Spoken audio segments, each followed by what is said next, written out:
Eu me quero compartilhar uma boa notícia com cada de bolso. Nós chegamos a samenwerking com a cidade de Atlanta, na América.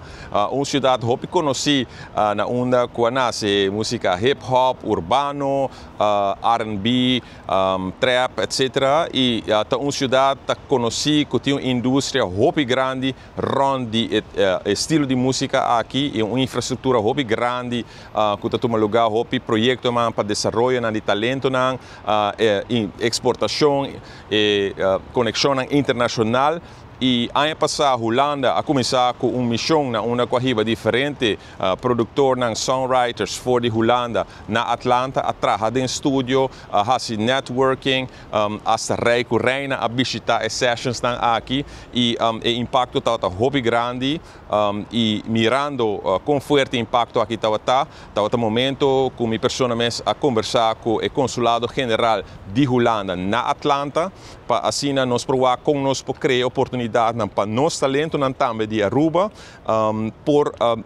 join ou quizás hasta organizar parte de networking aqui na Atlanta. Me quero compartilhar com nós chegando a outro, com de samenwerking também com, pues, maneira mencionar acaba, o Consulado General de Atlanta na América, Sr. Jaap Veerman, também em colaboração com nosso chefe na América, Sr. Zuleima Erasmus, Denise Leiflang e também a organização que está fazendo a produção, traz o projeto e missão aqui possível, New School Rules, liderado por Henk Maduro. Nós conversar e estamos tendo uma reunião, na onde nós chegamos a outro, para ver que a Aruba também seguramente tem talento forte e com boa oportunidade por by Atlanta de uma missão para nós por dentro do estúdio criar produto musical novo, pero também compartilhar talento e de forma que abre oportunidade na novo para nosso talento não somente para com a indústria funcionar, mas de viajar também para criar cantica e de viajar o apresentar na A&Rs, na managers, na labels que está bem que está para um momento muito importante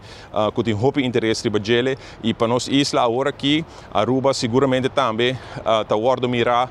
como muito potencial. Me está seguir luta para nosso talento e tudo isso aqui também é possível ora que vou dedicar na lo que está diplomacia cultural, essa aqui parte de trabalho dele, essa aqui parte de bonito momento que está cada de nós orgulhoso e contente para que Aruba também cria mais oportunidade e que seguramente nós temos muito talento e muita oportunidade mais neste ano criar para nosso setor cultural.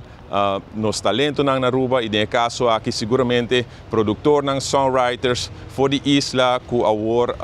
também é possível para nos conectar com Atlanta, América e me tenho seguro que o impacto aqui também está que cria boa oportunidade para nosso talento para nosso hobby na caminha. Dia mais de agora que acaba me quero ver bem na Aruba, porque seguramente essa aqui está algo hobby grande e bonita para nossa isla e mirando com hobby interesse tem riba o projeto aqui, a missão aqui, me quero que seguramente nós vamos fruta de temporada venidera aqui.